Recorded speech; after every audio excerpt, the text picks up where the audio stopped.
the Carmel Valley area, maybe some of the power is starting to come on. Well, it was chaos in the intersections, just in the 12 or 13 intersections that I went to, and Ruffin Road. It was, people were very courteous, they were very nice, but obviously some people were getting irritated and sort of shooting out of the intersections at times when they shouldn't have been, and making everybody else mad. We're also getting reports now, just got a text in from one of our listeners who said that out of the East County and the city reports from fire agencies in that area anyway, but we'll check that out. So, Ladonna, right now we've got reports in from Tijuana and Mexicali, out to El Centro and Yuma, up to Oceanside, Fallbrook, Bonsall, and San Clemente. And all the way out, and no explanation. No explanation from anybody. No, we're just getting here, I just got a text from somebody inside SDG&E, actually. Oh, okay. And says that they're getting reports that SDG&E and the state's grid operators are differing over power outage semantics and explanations. I'm sorry, what? Yeah. In case you just joined us, the power went out around 3:40 this afternoon in pretty much most areas of the county, it looks like. I just got a text too from one of our listeners. A lot of people are texting us now that they're seeing smoke in Lemon Grove now. So what you said about maybe a fire out there somewhere in the inland mountain areas might be causing some of that? Well, at Tacumba, I would put Lemon Grove smoke there into that fire near Mount Helix on the 125, so that would be that general neighborhood. But I haven't heard of any. The massive power outage that is still unexplained here about 40 minutes after it all began, around 3:40 this afternoon. We still don't know what caused it. No word from SDG&E or state power grid officials. We did just get the Office of Emergency Services in San Diego County has urged all residents in the county not to use landlines or cell phones, but use text messages right now to communicate, as well as tweets and Facebook messages, because the phone lines apparently are so jammed, they're not able to handle all the volume. Yeah, I'm looking. Power outage that now is almost an hour old, Cal. Well, I find it so strange that the mayor's office would call and they're sitting there waiting for information that nobody has. I mean, where is SDG&E? Let's go to Susan. Susan, where are you calling from? I'm calling from Ventura Beach, and my neighbor is a ham radio operator. He's also part of Homeland Security. What did he find out? He tells me that the Coachella power plant and the Salton Seas power plant blew up. That the power is out between Yuma and all the way to Orange County. The Coachella and the Salton Sea power plants. The ham radio operator says they blew up. Yeah, that they've gone up. Well, I don't know, blowing up. Had an explosion of some kind. Yeah, some kind. We have two connections to the rest of the world.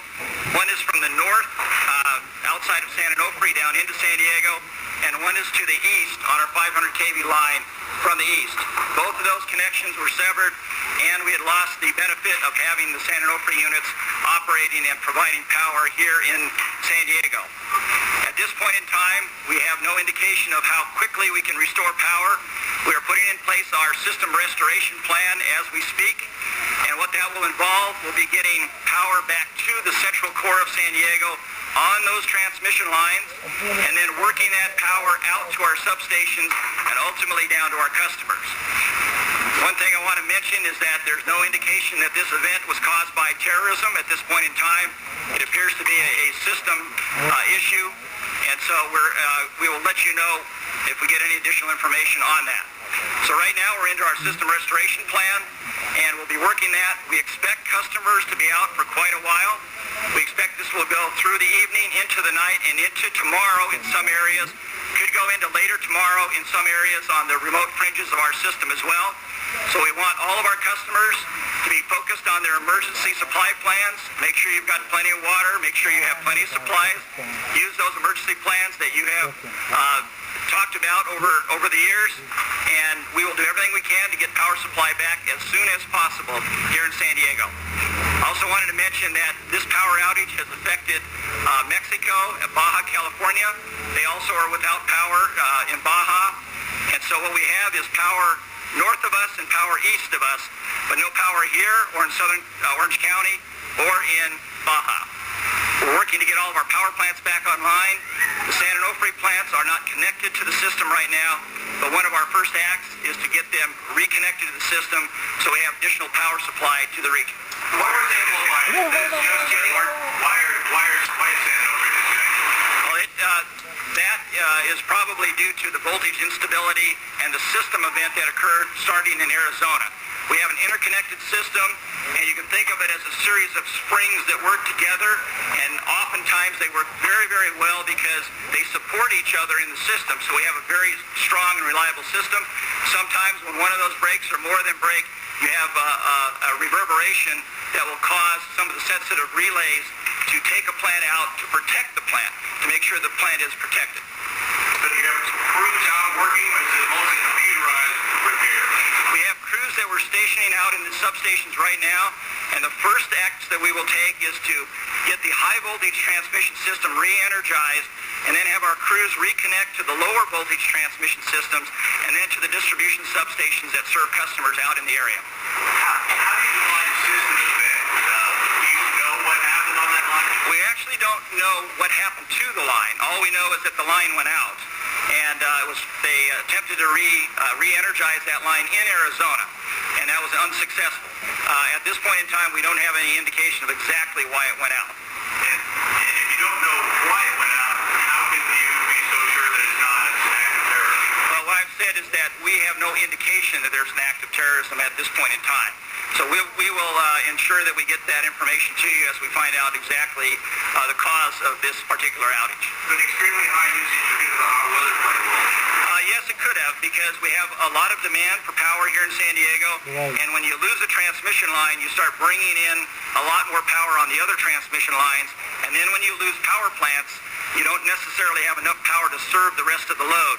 So you have a little of a cascading event where when you don't have enough power, you start to cascade the system. So it is possible that the high demand could have played some of a role, but frankly, I suspect in this case, the system was just overwhelmed by too many outages in too many places. Is there anything ISO can do or any other power companies, or is it all up to you? No, actually, the ISO and the rest of the network are going to help get us back in service because they are up and running and hot right now. So we're connecting to Southern California Edison. We'll be connecting to Arizona Public Service, bringing power back into our region. In the meantime, we're starting our power plants in Escondido and down at Otay Mesa, bringing those back online. As we bring them online, we will energize the areas around the plant and then have that power sent out into the area around the plant so we can get customers back in. So you may see us working from sort of the inside out, bringing power into the core and then distributing that to customers as quickly as we can. We want everybody to be safe. We have all of our customers need to be thinking about the fact that this could be an extended outage. They need to be thinking about what they will do in the evening when the lights are out and just sort of chill out, until we get the power on. So from that standpoint, we would like people to not leave their air conditioners on. So oftentimes they're just left on, ready to start running. And that means a lot of inrush current when the power comes back on. Turn them off until you see the lights come on. After the lights come on, put your air conditioners back in play. That will help us restore power in a very orderly way as we work through the situation. Have you got any urgent notices, for instance, from hospitals or anywhere that their emergency systems, the backup systems, did not come online and they really need help? I know no such indications at this point in time. We are working with the hospitals to make sure that they're aware of the situation, and we're trying to make sure we have all of our critical needs customers also covered. Mike, if you could explain one more time what the ISO is and what you think happened on this line running from, four corners? Actually, it's from the middle of Arizona. There's a large switching station. It's an area where probably 8 or 10 500,000 volt lines come together, and that's called the Hacienda switchyard. That switchyard connects to a lot of places. Connects to California, connects to Nevada, connects to New Mexico. And one of the lines that heads west and south out of there through Yuma, through Imperial Valley and into San Diego appears to have had the first problem. So that appears to be where the first problem started. With respect to how the system is operated here in California, We have a very competent staff of people at the California Independent System Operator. They're located east of Sacramento. Those folks have responsibility for the high voltage grid. Anything that's 230,000 volts or 500,000 volts, they operate, they watch it. We have our operation centers down here in San Diego that are coordinating with them on a real-time basis at all times. So we both know what's going on, and they are watching the entire system, and then they make the decisions on when lines get put back in and when the system is stable enough to have those reconnections.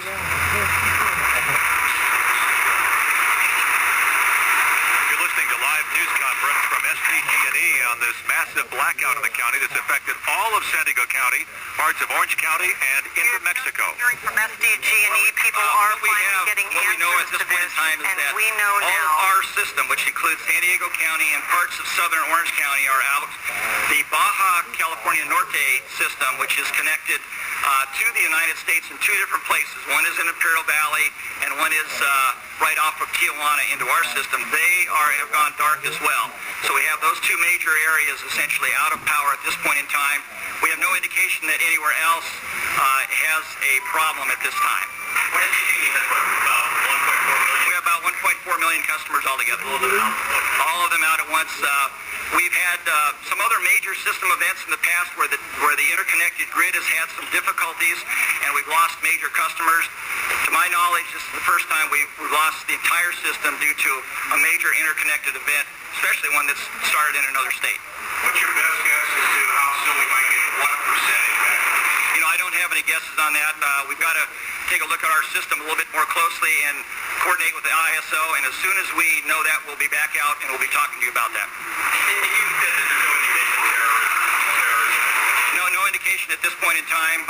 Transmission lines do out from time to time, and if there's any indication of that, certainly we'll tell you, but at this point in time, no indication. But this happened with a transmission system event in Arizona, right? Yes, But Arizona's not affected. Cal ISO has told us that it appears from their logs, where they have actually instantaneous logs of events, that the first event occurred on that line connecting Arizona into California. But we're the California affected. There is no other state. No other states at this point in time that we're aware of. Again, there could have been some other instances throughout the interconnected grid.